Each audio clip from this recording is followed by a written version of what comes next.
लोईसिंगा आयोजन समिति बलांगीर तथा लोईसिंगा एवं आगलपुर ब्लॉक आयोजन समितिर आयोजन रे लोईसिंगा कॉलेज छक निकट रे थिबा आदिवासी भवन प्रांगण रे अखिल भारतीय गोंडवाना गोंड महासभार एक विशाल राज्यस्तरीय नुआखाई भेटघाट उत्सव अनुष्ठित हो जाइछि।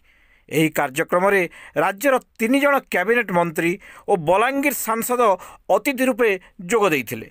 କାର୍ଯ୍ୟକ୍ରମରେ ମୁଖ୍ୟ ଅତିଥି ଭାବରେ ପଞ୍ଚାୟତିରାଜ ମନ୍ତ୍ରୀ ରବି ନାରାୟଣ ନାୟକ, ଅନ୍ୟତମ ଅତିଥି ଭାବରେ ଗଣଶିକ୍ଷା ମନ୍ତ୍ରୀ ନିତ୍ୟାନନ୍ଦ ଗଣ୍ଡ, ସମ୍ମାନିତ ଅତିଥି ଭାବରେ ସ୍ୱାସ୍ଥ୍ୟମନ୍ତ୍ରୀ ମୁକେଶ ମହାଲିଙ୍ଗ ଯୋଗ ଦେଇଥିବା ବେଳେ ବଲାଙ୍ଗୀର ସାଂସଦ ଶ୍ରୀମତୀ ସଙ୍ଗୀତା କୁମାରୀ ସିଂଦେଓ ଯୋଗ ଦେଇଥିଲେ।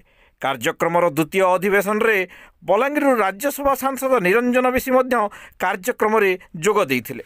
ମଞ୍ଚ କାର୍ଯ୍ୟକ୍ରମ ପୂର୍ବରୁ ପାରମ୍ପରିକ ବେଶଭୂଷା, ବାଜାଗାଜା ଓ ଅସ୍ତ୍ରଶସ୍ତ୍ରରେ ସୁସଜ୍ଜିତ ହୋଇ ହଜାର ହଜାର ଗୋଣ୍ଡ ଜନଜାତିର ମହିଳା ଏବଂ ପୁରୁଷମାନେ ଅଗ୍ରସେନ ଭବନଠାରୁ ଆଦିବାସୀ ଭବନ ପର୍ଯ୍ୟନ୍ତ ଏକ ବିରାଟ ଶୋଭାଯାତ୍ରାରେ ଲୋଇସିଂହା ପରିକ୍ରମା କରି ନୂଆଖାଇ ମଞ୍ଚ ପାଖରେ ପହଞ୍ଚିଥିଲେ।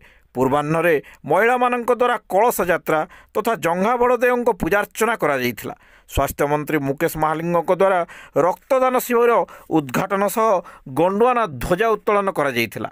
କାର୍ଯ୍ୟକ୍ରମରେ ଆଠମଲ୍ଲିକର ପୂର୍ବ ବିଧାୟକ ରମେଶ ଚନ୍ଦ୍ର ସାଏ, ଅଖିଳ ଭାରତୀୟ ଗୋଣ୍ଡୱାନା ଗୋଣ୍ଡ ମହାସଭାର ରାଜ୍ୟ ମହାସଚିବ ପ୍ୟାରୀମୋହନ ନାୟକ, ବଲାଙ୍ଗୀର ଜିଲ୍ଲା ଗୋଣ୍ଡ ମହାସଭାର ସଭାପତି ଶ୍ୟାମସୁନ୍ଦର ଭୋଇ, ସମ୍ପାଦକ ରାମଚନ୍ଦ୍ର ଧୁରୁଆ, ମହାସଭାର ରାଷ୍ଟ୍ରୀୟ ଉପସଭାପତି ଖାମସିଂ ମାଝୀ, ରାଜ୍ୟ ଉପଦେଷ୍ଟା ହୋମସିଂ ମାଝୀ, ଲୋଇସିଂହା ବ୍ଲକ ଆୟୋଜନ ସମିତି ସଭାପତି ଦଶରଥ ଛତ୍ରିଆ, ସମ୍ପାଦକ कुमर सल्तर, आगलपुर ब्लॉक सभापति भुवनेश्वर धुरुआ प्रमुख जोगदे कार्यक्रम को सफल करिवारे सक्रिय भूमिका ग्रहण करथिले। कार्यक्रम रे एबीजीजीएम कार्यालय सचिव चूड़ामणि धुरुआ, सम्मिलित आदिवासी समाज सभापति माधव सिंह नायक प्रमुख जोग देइथिबा बेले गोंडवाना छात्र संगठन बलांगीर पक्षरु मेगा रक्तदान शिविर आयोजन करा जायथिला। राज्यर कोण अनुकोणरू शह शह गोंड समाजर लोक माने एही कार्यक्रम रे योगदान करथिले।